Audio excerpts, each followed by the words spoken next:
Hi, I'm Rory Doyle. I'm the drummer with Hozier, and we're here in the House of Blues where we do a show tonight.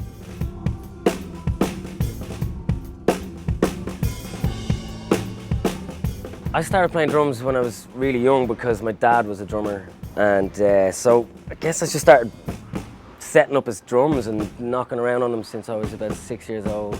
And then at 12, I'd probably start taking proper lessons, and by the time I was 15, I was playing some gigs, and some decent gigs as well, which sort of led me down this path, and there was no real return from there. Like, there was Glenn Hansard from the Once movie and the Frames. When I was 15, I was in a band that was looking up to support the Frames, and that sort of, put me in a frame of mind that there was no other way to make a living other than playing drums.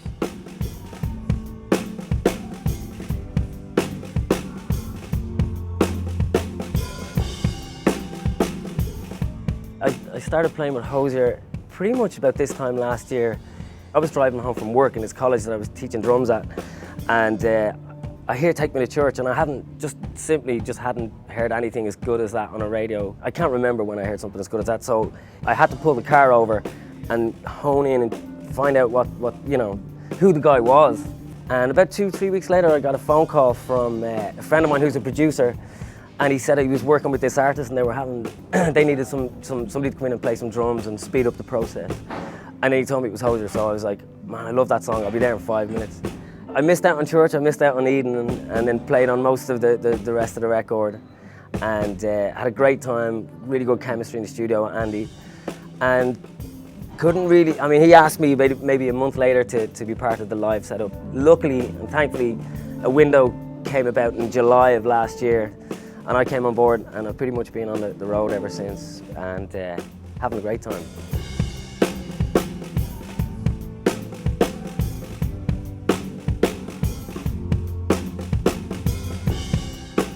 In terms of Zildjians, I was lucky enough, even as a 6-year-old, I was aware of the Zildjian logo because my dad had some really nice, really old A Zildjians. It turns out as I got older that he didn't own these cymbals. Somebody had given him the land of these cymbals.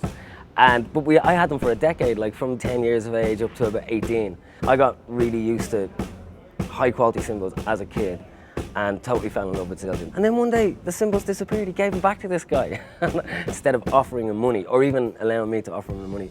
So then I had to just go out, gig, do whatever, take part-time jobs, buy myself some Zildjians. I had to buy myself I bought, one of the cymbals I bought when I was 18 is on stage, and I really love it. It's a heavy K 20-inch ride. So, when you find cymbals like that, you just don't give them up. You hang on to them. And I think I was probably about maybe 24 when I was playing with an Irish band called The Walls. And somebody said to me, oh, contact this girl. She's, gave me a phone number and said, she looks after Zildjian, and if you're doing TV work, they're gonna help you out. About a month later, we landed some U2 supports in Ireland at Slane Castle. And the email came through. I was invited to go to London to pick out cymbals. And the rest of the cymbals you hear on the Hozier record were taken from that. That was the collection of cymbals that I picked up at that time.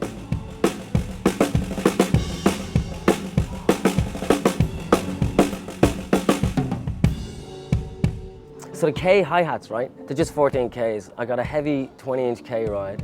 I got a 19-inch medium thin crash just above the hi-hats. And I got a 20-inch K crash ride that I play above my floor tom. It's a pretty simple setup, but I've always liked Ks. Even though the first Zildjians I played would have been As. They would have been old A hi-hats and an old A crash, which was absolutely beautiful. But I discovered Ks, I suppose, when I was about 18. I started buying my own stuff, and I've never looked back. There's a richness to them, just dark tones. They're never too brash and too shrill. They really suited the Hozier record really well, and we've just literally taken that setup, brought it to the stage,